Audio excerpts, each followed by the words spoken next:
Alright everyone, what's going on? Today's video, I'm going to show you guys how to pair the i7s True Wireless Earbuds, the fake AirPods, to the iPhone XS here. So let's get started. Basically what we're going to do is first go into the settings of the XS. We'll go to settings, and then we'll go to where it says Bluetooth, and then we'll power on the Bluetooth settings. Alright, so as it does that, as you do then actually, it will start searching for nearby capable Bluetooth devices.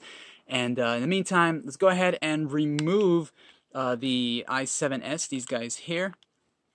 I'm going to remove them, and then we'll hold down on the little buttons right here, the little tiny buttons. We'll hold them down until they both go into pairing mode. So let's press it down.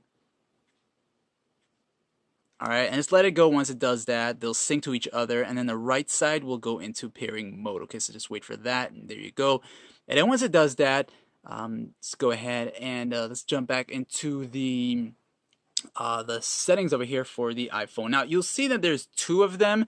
What you're going to do is go ahead and turn off the Bluetooth settings for the iPhone XS here. We'll turn that off, and then let's just let it catch itself for a moment. And I know it's going to sound weird, but that's how it just works for me. So we're going to power that back on and just wait for just one to show up. Okay, so just wait a few seconds before you select it. And if you don't see the second one that shows up, well, assuming that the second one doesn't show up, then you can go ahead and select the first one. So just tap on that once, and then it'll tell you it's connected. And then once it shows that, it means that it is, of course, connected. And now that, guys, don't forget to like, share, and